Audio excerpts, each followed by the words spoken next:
Bueno, muy probablemente por el título de este video me termine llevando un hate inmediato de todo el mundo, de toda la comunidad cristonolera, los nolanes, los nolafan, no sé cómo carajo se llaman ustedes, perdónenme.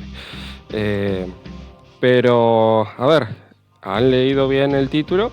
¿Han leído bien lo que dice? Ok, bueno, se los voy a tratar de resumir lo más pronto posible y después vamos a desarrollar. Sí, como el título indica, he ido a ver la película de La Odisea, la versión de Christopher Nolan del 2026. Y sí, considero que es una mala adaptación del mito griego de La Odisea. Y sí, pienso que es una buena película pese a esto. ¿Ok? ¿Ok? ¿Estamos claros? ¿Estamos chelo? Bueno, dicho esto, si les interesa hacer algo más que repartir odio y hate por el internet, quédense a escuchar. Y si es lo único que les interesa, bueno, a mí no me molesta. El algoritmo lo va a agradecer. Vayan, repartan odio. Para todos los demás, muy buena maestra y maestra como mi nombre es Acoti. A ver, en esta review análisis no quiero destripar demasiado lo que es la historia, aunque obviamente voy a entrar en algunos spoilers, dado que son hechos que tienen obviamente paralelismo con lo que es un mito de hace más de 2000 o 3000 años.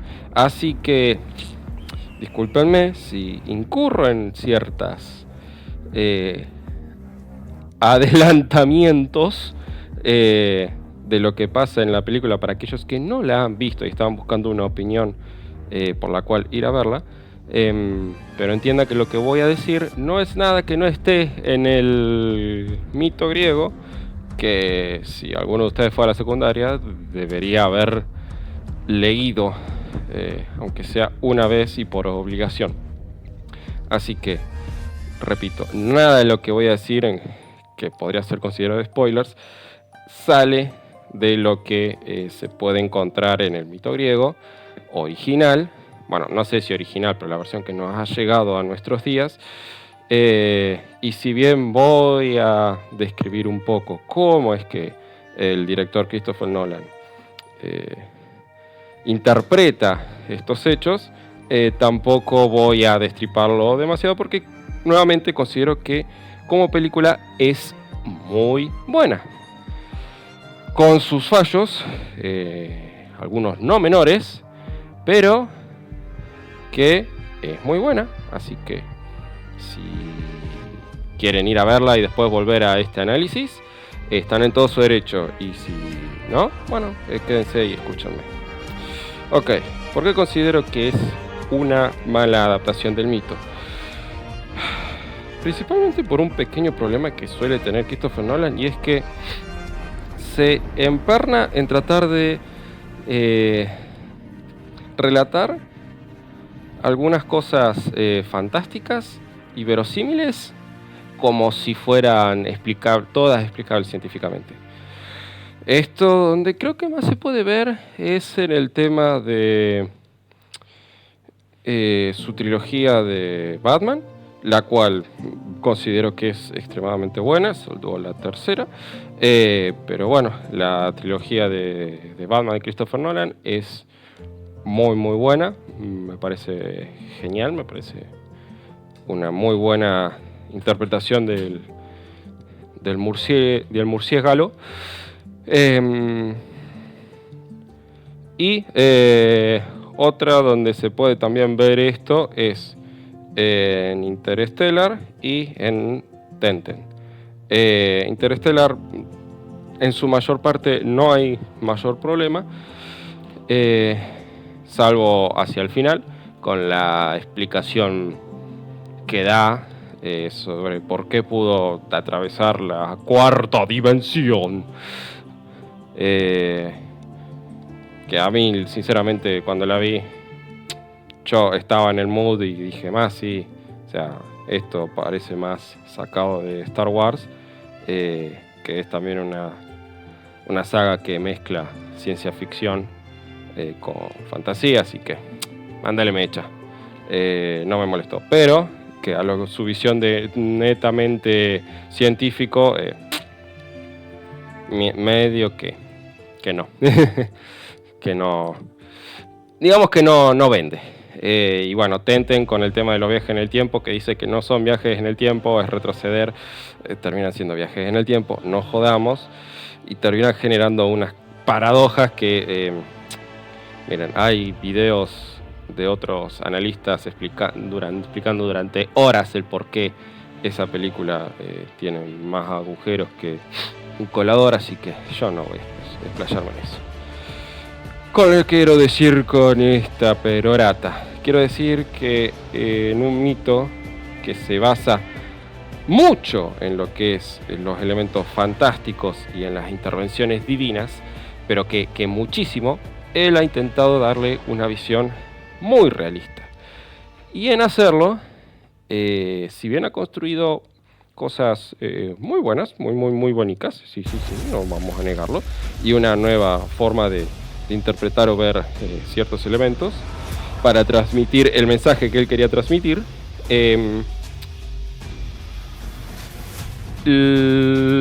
ha terminado omitiendo y básicamente tirando a la basura elementos que eran fundamentales, icónicos y tremendamente esenciales de lo que es el mito de la Odisea.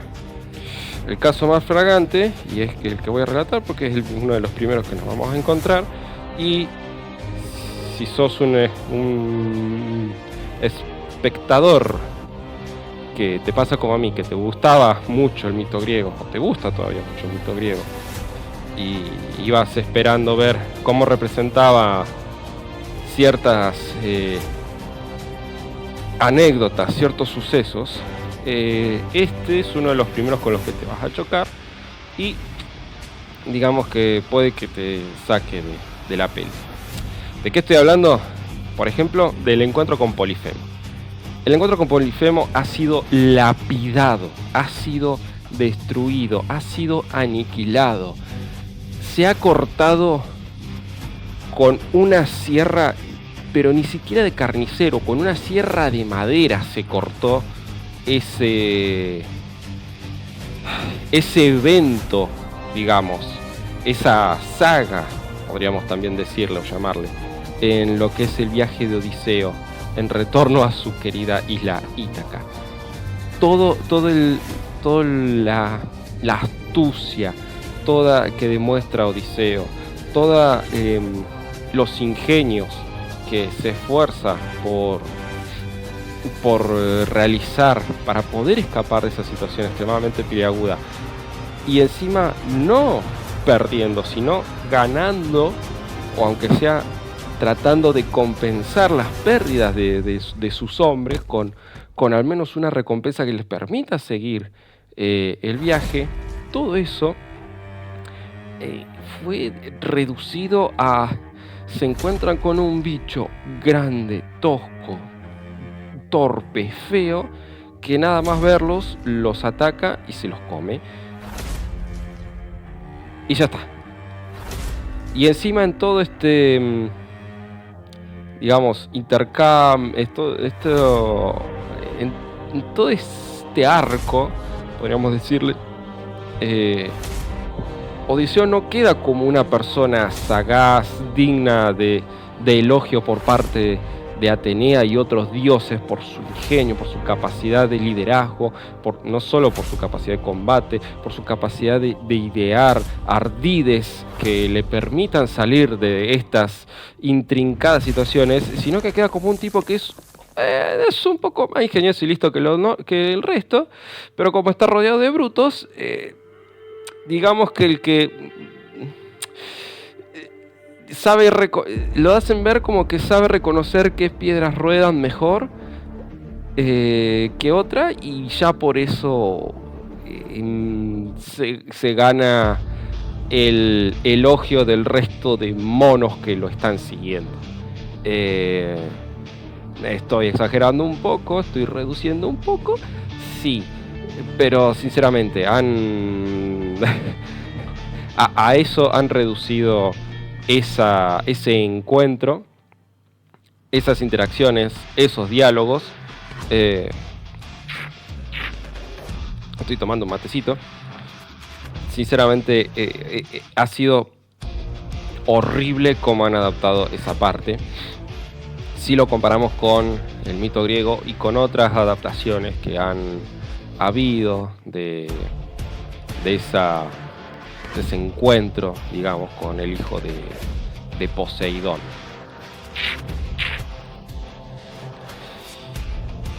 Pero repito, yo me chocó mucho cómo lo hicieron, pero dije, cuando estaba viendo la película dije, ok, voy a dejar que vos me cuentes lo que querés contarme, voy a analizarlo como lo que es, como tu mensaje, tu historia, cómo vos crees, qué es lo que a vos te dejó la Odiseada cuando la viste, qué es lo que a vos te dejó el viaje de Ulises, cuando lo leíste y cuando lo repasaste y cuando lo viste en otras interpretaciones, qué es lo que a vos te quedó y qué es lo que vos querés transmitirnos. Voy a analizarlo como el mensaje que vos querés transmitirnos, Christopher Nolancito, y te voy a juzgar por eso, porque si tengo que juzgar por cómo adaptás, es horrible. A ver, vamos a darle una buena concesión, vamos a hacerle justicia, y Christoph se ha tomado el trabajo de adaptar cosas que por ahí otros autores, incluso aquellos mismos que por ahí reescriben, reeditan en forma escrita el mito para nuevamente llevarlo al público lector.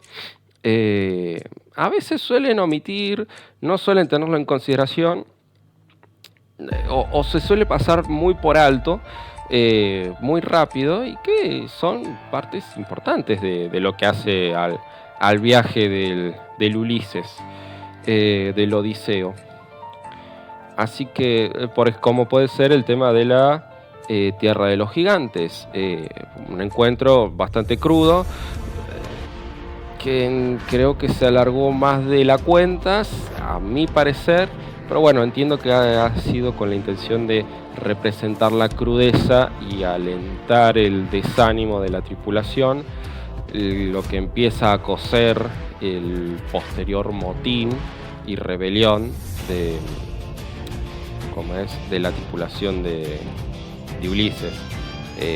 O sea, se entiende porque digamos se ha alargado esa parte, porque se ha representado como se representó. Entonces, como lo entiendo, digo, ok, compramos, no vamos a ponernos tan quisquillosos. La parte de Circe también, si la comparamos con lo que debería haberse escrito, es tremendamente burdo, pero nuevamente trata de transmitir algo, y es algo muy marcado, y de hecho es algo que después terminas dándote cuenta que resuena mucho con el mensaje y con las penas que carga Ulises, perdón, se me mezclan el nombre de Odiseo y Ulises, que lleva Ulises a lo largo de su viaje desde que terminó la guerra de Troya. Entonces, nuevamente, si lo vamos a ver como una adaptación, el encuentro con Circe, el arco de Circe está representado como el ojete, como el culo está representado. Es horrible cómo se representó. Pero para esta película, para este mensaje, para esta narrativa, tiene sentido. Y como tiene sentido, y como termina resonando y termina llevándote a donde quiere llevarte, y le está todo muy bien llevado, valga aclarar, me parece perfecto, o sea, me parece muy bueno, me parece genial. también voy a darle otra concesión, y es que en la mayoría a veces de las interpretaciones se suele obviar, por ejemplo, al porquero, al porquero Eumeo, el cual es un personaje que termina siendo clave en la resolución del conflicto en la isla, ¿no? En Ítaca, en el reino de Ítaca, en el palacio de Ulises y Penélope.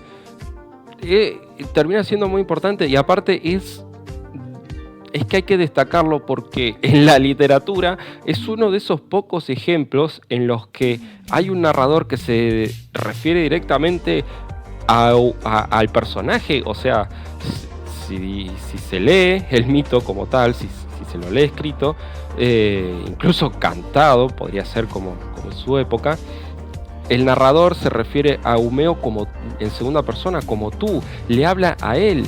No sé si es que esto era una especie de fanfic por quien lo estaba cantando, y tenía un amigo que era Eumeo, que era un puerquero, y dijo, yo lo voy a incluir. Y cuando le estaba contando por primera vez esta parte del mito, le dijo, y tú, y estaba así con todo el público, qué sé yo, y tú, Eumeo, lo viste a Odiseo vestido como mendigo, y le abriste las puertas de tu casa como dicta la ley de Zeus, porque tú, Eumeo, no sé por qué, pero es un caso muy curioso, muy relevante en lo que es la literatura, y a nivel narración es un personaje importante y se le ha dado una relevancia y una importancia que merecía el pobre porquero, el pobre Eumeo, que aparte tiene otras connotaciones, como por ejemplo el tema de la cercanía de un rey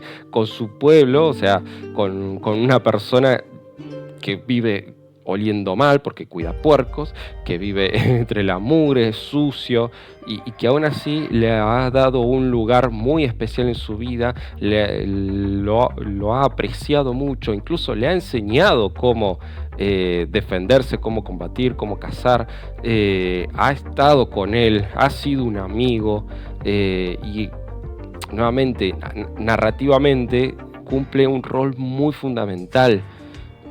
Ver que pese a que Odiseo sea un personaje que es alabado y temido por hombres, semidioses y dioses y monstruos en general, sigue siendo una persona muy cercana a su pueblo, consciente de a quienes está reinando. Y nuevamente, al César lo que es del César. Bueno, no sé, a Odiseo lo que es de Odiseo, en este caso, a Zeus lo que es de Zeus, no sé. Está muy bien cómo se ha representado esta parte de la historia que se suele omitir.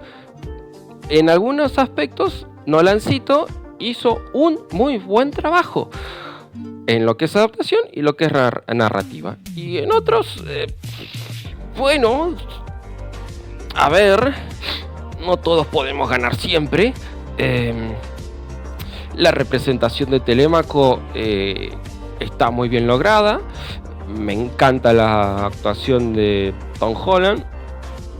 Es un actor que generalmente suelo defender bastante, porque al papel que le dan lo interpreta muy bien. El papel puede no ser favorecedor, pero él lo interpreta muy bien. Así que en general las actuaciones en esta obra son de altísima calidad. En general las de Christopher Nolan suele ser muy buena. La dirección que tiene para con sus actores suele ser excelente. Suele rondar la excelencia como media. Y esta obra no es la excepción. Pero bueno, volviendo al tema de Telémaco, me parece muy bien todo el tratamiento que se le dio, su arco en general. Lo único que me molesta es que ya hacia el final, y sin entrar demasiado en spoilers, termina, digamos, con un cargo de liderazgo que que la película no te hace sentir que lo haya ganado. O sea, por actitud puede ser, pero en lo que es, no sé, lo que es capacidad, digamos, de resolver conflictos, termina quedando como un pelele dependiente del Papa. Y en lo que es la escena final, la prueba final, la morición de los pretendientes, nuevamente, es algo que está en el mito original. Sabías que iba a pasar, no te estoy spoileando nada. Pero digamos que tanto los sirvientes como Telémaco cumplen un rol más importante que simplemente estar viendo cómo Ulises se tira a los prohibidos. Y acá, no sé, siento que solo se le hizo justicia a todo el buen trabajo que se estaba haciendo con el pobre pibe. Es algo que estuvimos debatiendo con la waifu cuando después de que lo fuimos a ver. Y ciertamente coincidimos en que venía muy bien hasta que, repito, todo su arco en general me pareció muy muy bueno, pero no se le hizo justicia. O sea, el guaso demostraban que había sido entrenado desde pibe para ocupar el cargo que después se le termina dando. Incluso se va a entrenar a Esparta cuando va ¿cómo es? Y demuestra habilidades que sorprenden incluso hasta los mismos espartanos. Está bien, en ese momento Esparta no era la, digamos, cúspide militar que después se terminaría diciendo que es, y que se terminaría volviendo también. Pero esperen que me tomo 2 matecitos. Ese fue el primero. Este es el segundo. Pero no sé, insisto, venían muy bien hasta el final, que lo hacen quedar medio como un pelele y te hace dudar de que haya sido la decisión correcta ponerlo en ese puesto. No sé, sinceramente no me gustó cómo trataron eso. Ese es un error que creo que tiene la peli. Después podés cuestionar o no, podés entrar más o menos o con el estilo de narrativa de voy para adelante, voy para atrás y para adelante y para adelante y para atrás, pero no tan para adelante, pero sí muy para atrás, y después voy un poco para adelante, pero no tan para adelante como tendríamos que ir para adelante, y después vuelvo para atrás, pero no tan para atrás, y después voy hacia demasiado adelante y después vuelvo un poco para atrás, de narrar de Christopher Nolan. Podés entrar o no. Depende cómo lo vaya narrando, me va gustando, y hay veces en los que quedo como ¿sabes? ¿Podrías contar una historia lineal? ¿Sabes contar una historia lineal? ¿Podés ir en una sola dirección por una vez en tu vida? Pero bueno, eso son cuestiones de gustos. Repito, hay películas que he visto de Nolancito que no abusa tanto de este recurso, y algunas en las que lo usa bastante y que aún así no me ha molestado.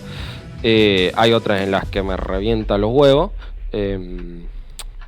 Esta es una en la que no es que me reviente los huevos, pero sí ya llega un momento, y sobre todo hacia el final, que molesta. A mí personalmente me molestó bastante, pero bueno, eso ya es una cuestión de gustos. No es que esté mal dirigido, ni mal montado, ni mal producido, ni mal nada, ¿ok? Está ni mal guionado, está bien, está bueno, ¿ok? Está bien.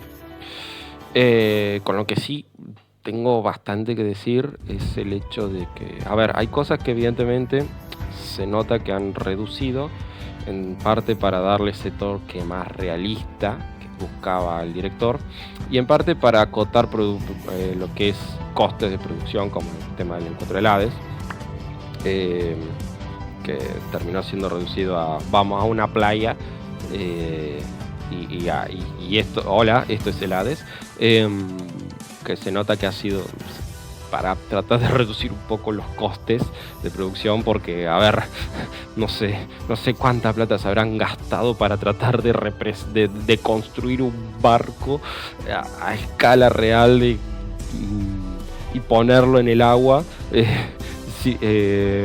de cómo eran los barcos en aquella época de los griegos, ¿no? No sé cuánta plata se habrán gastado en construir un barquito similar al Argo. Pero bueno, una cosa que sí me molestó, y que esto es un error garrafal, es el hecho del caballo, el caballo de Troya. Y no por el caballo, la representación en sí de cómo entran y cómo se mandan los guachos adentro. No, eso me pareció que estaba bien representado, y después otras ciertas implicancias. Hay uno de los pretendientes que le quisieron dar más profundidad de la que merecía para tratar de enlazar cosas.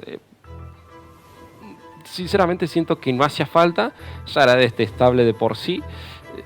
Me podés dar más motivos o menos motivos, es cierto, pero para mí ya era bastante desnable el paparulo ese. Pero bueno, está bien. ¿Querés ahondar más en la inmundicia que es este personaje? Hacelo. No tengo problema. Hacelo. Mi problema es con... es que ni siquiera es un fallo histórico. A ver, en la mitología griega, el caballo es el símbolo de Poseidón.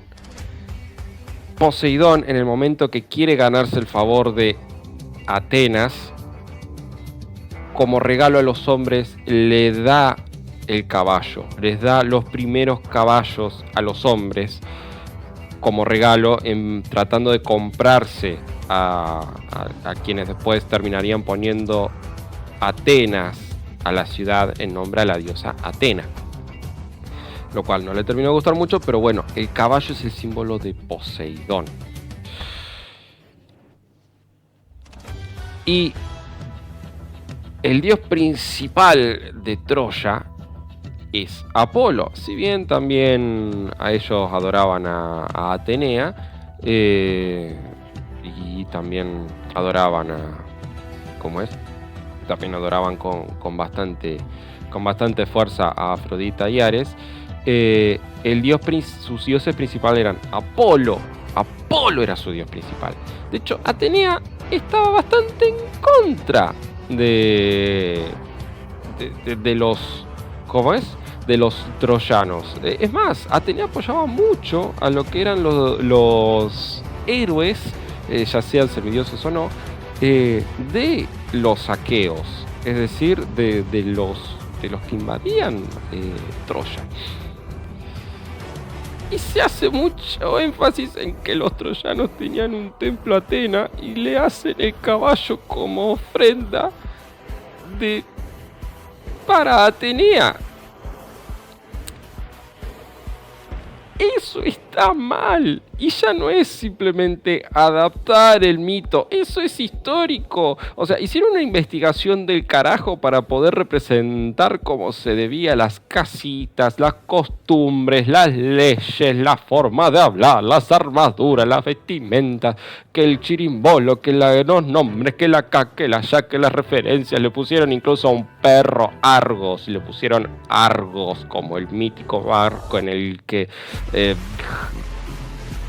no era Jacinto, Jason y sus argonautas, entre los cuales también estaba Aquiles, Ulises, Agamenón, Hércules, entre otros tantos Avengers de la época, que se fueron a navegar. En honor a esa navegación le pusieron como una referencia a otro mito, posiblemente un guiño a una posible película que quiera también tratar de hacer Christopher Nolan, si le va muy bien, que de hecho le está haciendo muy bien, así que veremos qué dé para el futuro. Le pusieron Argos a un perrito, se hicieron una investigación del carajo, y un caballo para un templo de Atenea, los troyanos adoraban a Apolo. Cuanto mucho a Artemisa. Poneme a Artemisa. Poneme a Artemisa. ¿Querés una figura femenina que no sea Afrodita? Porque si no tendrías que dibujarla en pelotas. Poneme a Artemisa. Pero no, Atenea. Atenea no, es un fallo muy gordo. Es horrible. A ver, Poseidón estaba enemistado con los troyanos en el mito debido a que Poseidón, disfrazado como un constructor humilde, le construyó la famosa muralla de Troya y como el rey le negó su salario, se enemistó. Y después, bueno, era como que él en realidad participaba o infundía valor o tomaba parte en la guerra de parte de los aqueos. Poseidón estoy hablando, ¿no? Tomaba parte de la guerra en el bando de los aqueos, más que nada para cuidar a sus hijos y a los héroes que él favorecía, y también para compensar la balanza de poder, porque le parecía muy injusto que Zeus, también por un capricho, que era que Agamenón se había peleado con Aquiles, no favorecía a los troyanos hasta que Agamenón se disculpara con Aquiles y por lo tanto hicieran las paces y bueno, fueran amigos otra vez, y ahí Zeus permitiría que la guerra terminara. De hecho, buena parte de que el conflicto se extendiera tanto y que no pudieran avanzar y que nada es que Zeus constantemente conspiraba en contra de los aqueos debido a esta enemistad. Es cuando por fin se resuelve y Aquiles vuelve a participar de la guerra que Zeus permite a los aqueos terminarla. Me voy a tomar 2 matecitos más antes de seguir. Esto fue algo que me molestó muchísimo. Perdón la tos. Por eso son los mates, para lubricar mi gargantita. No, hacen una investigación tremenda para terminar después cometiendo esta mamarrachada. No sé, eso sí que me molestó y eso sí que me parece que está mal en la peli. Y bueno, a ver, no sé. Podríamos hablar de otros detalles más, podríamos hablar de cómo mal representa algunas cosas, de cómo exagera otras para transmitir su mensaje, de que no es de que las guerras para quién las estamos ganando, quiénes son realmente por lo que luchamos y todo el chirimbolo, pero sinceramente sería ahondar más en lo que estuve tratando de expresar en estos más de 30 minutos que llevo narrando, y terminaríamos dando vueltas sobre lo mismo. En lo que es fotografía, dirección artística, filmación, si te gusta el estilo de Nolan, te va a gustar porque es de manual, es lo que está acostumbrado a hacer, es lo que le gusta. Incluso los colores, aunque habría escenas que serían muy bonitas si tuvieran colores, a Nolan tiene una alergia a lo que son los colores, así que no vas a ver nada que esté muy brilloso. Va a estar todo, como mucho, mate o pastel. Luminosidad al 50%. Más no pidas. Pero bueno, repito, si te gusta la dirección en ese sentido del Christoph, está bien, o sea, es su forma de dirigir, su forma de su fotografía. El Christian tiene todo el derecho a tener su estilo y bueno, está bien. La música, ninguna ha sido como memorable, aunque todas han funcionado muy bien, así que sí, la música también es bastante buena, bastante linda. No me quedó ninguna icónica como podría haber pasado con otras, tal vez, pero ninguna fue, no sé, no tendré ninguna como banda sonora ambiental en ninguna de mis listas de reproducción, pero Es linda, funciona. Cum- Cumple lo que promete, funcionar para la historia. Así que, puntitos ahí. Y después, ¿qué más podríamos decir? ¿Qué sé yo? No sé, otros aspectos que valga la pena narrar. Sería andar más en lo mismo. Sería tratar de seguir convenciéndote de que no vayas a verla si es que todavía no la viste, y si la viste, que no te tomes esto como una buena adaptación del mito, porque no lo es. Es más, ni siquiera sirve como película histórica. Por esto que acabo de comentar, bueno, es un fallo, qué sé yo, podríamos perdonárselo. El resto de cosas están muy bien representadas, vamos a ser sinceros. Pero, nuevamente, no lo tomes como una buena adaptación del mito, es mala adaptación del mito, no representa realmente lo que es la Odisea. Pero como película es muy buena, es excelente, es tremenda. Te invito a que la vayas a ver, o te invito a que esperes que esté disponible en tu plataforma favorita y te la veas, porque te juro que esas 3 horas que dura la película, y sí, dura más de 3 horas, no se sienten pesadas en ningún momento, no se sienten densas en ningún momento. Y son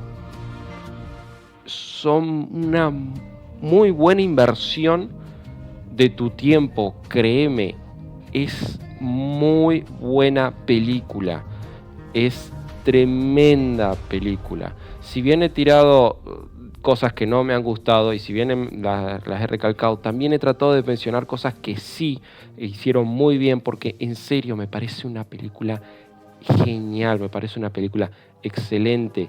Quiero que a esta película le vaya bien, me encanta que le esté yendo bien, y ojalá que esto sea el puntapié para que tal vez Cristo Lancito se anime a adaptar otros mitos griegos que merecerían su actualización, ¿no? Porque, bueno, a ver,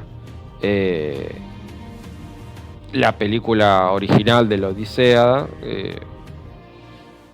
está muy bien, pero al igual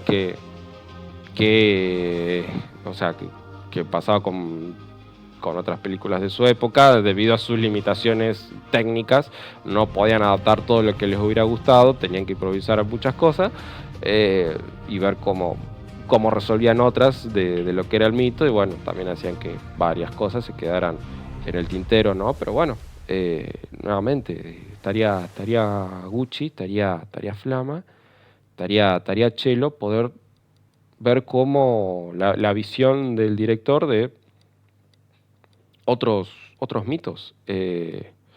No sé, tal vez si Jason justamente y los Argonautas, si tal vez la Ilíada propiamente, o cualquier otro mito de semejante magnitud que amerita su propia, ¿no? Su propia actualización. No sé.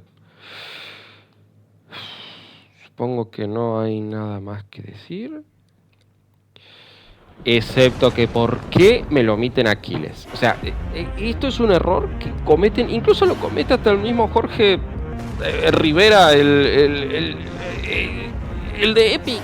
El de Epic, el musical. O sea, lo comete, omite el diálogo. O sea, la parte más importante, una de las partes más importantes, si no la más importante de toda la puta Odisea, de todo el puto viaje de Odiseo, es el encuentro de Ulises, es el encuentro de Odiseo con Aquiles, donde Aquiles le termina diciendo una frase que lo termina devastando y a la vez lo termina rearmando al pobre Ulises y a nuestro pobre Odiseicito. No me hables de mis glorias pasadas, preferiría estar vivo y ser el porquero más mugriento de este mundo que estar siendo reconocido como un rey entre los muertos. Y que no le interesa que le digan cómo es que lo recuerdan, le interesa que le digan cómo está su hijito, cómo está mi bebé, cómo está mi chiquito, qué tal le está haciendo, está haciendo las cosas bien, está bien, está haciendo está haciendo macana o está haciendo las cosas bien. Y donde Ulises le dice, lleno de lágrimas y a la vez orgullo, que su hijo es de los pocos que está a la par suya cuando se sientan los generales a debatir sobre los planes de acción y cómo proceder, y su hijo es de los pocos que está a la altura de acotar cosas sagaces e inteligentes, a la altura del ingenio de Odiseo.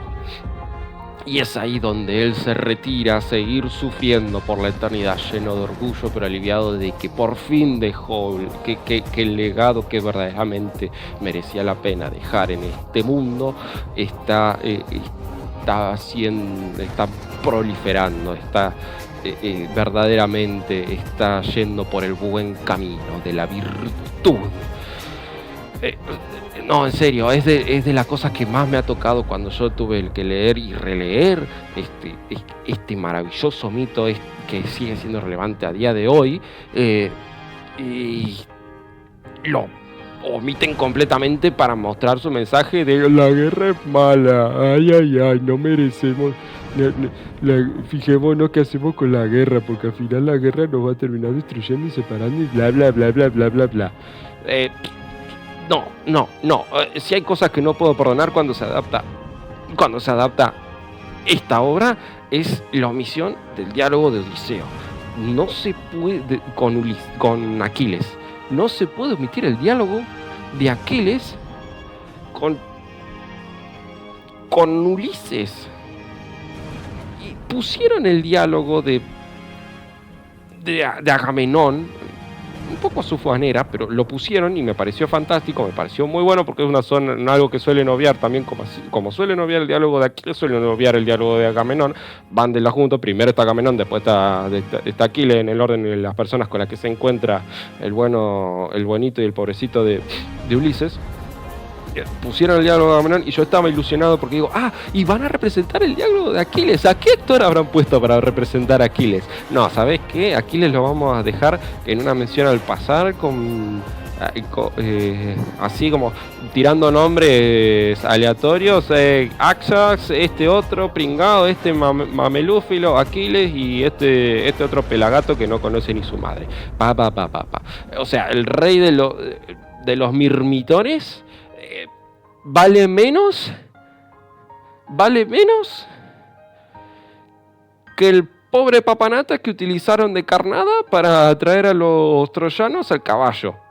O sea, vale menos el rey de los mirmitones, un héroe que está a la altura de Hércules en lo que es mitos griegos, el motivo por el cual la Ilíada se extendió 10 putos años, la guerra de Troya, es menos importante que un papanatas de 18, 17, 15 años que sirvió de carnada para atraer a los troyanos al caballo de Troya. Es menos importante que eso.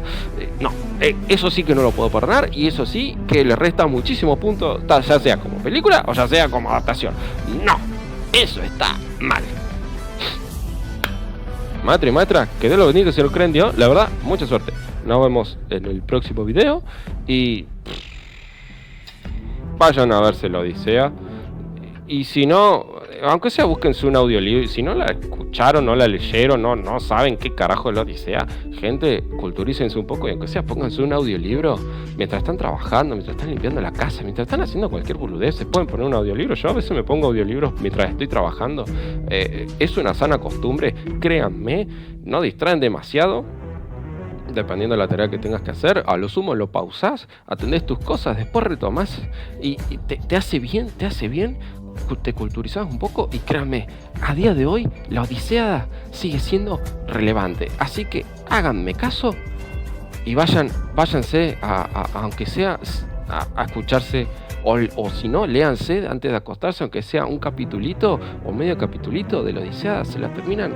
Es de lectura bastante rápida, dependiendo la editorial que agarren. Búsquensela y y ven por qué digo lo que digo. Y también mírense la película, la Odisea, que está muy buena, está chula, está bárbara. Y también escúchense el musical de Epic, está muy bueno, es genial, maravilloso. ¡Mua! Tiene errores también. Había escrito y narrado un análisis del mismo, con el único problema que tengo, entre otros, o sea, hace lo mismo que esto, toma varias libertades y concesiones para contar su historia, pero bueno, digamos que no tenía grandes problemas con eso, salvo un único punto similar al que tengo con esta peli. Y bueno, digamos que no me gustó cómo quedó el resultado y no he tenido tiempo de reescribirlo y renarrarlo. Así que bueno, ya esperemos que en algún momento venga esa reseña. Insisto, culturícense y disfruten de la Odisea en este formato de película, en el formato de musical y en el formato escrito / narrado. No tiene pérdidas, repito, sigue siendo relevante al día de hoy. Es la base de por qué contamos las historias como las contamos.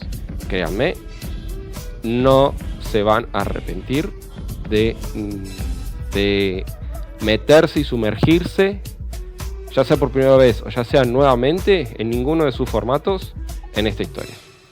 Nos vemos. ¡Chao, chao!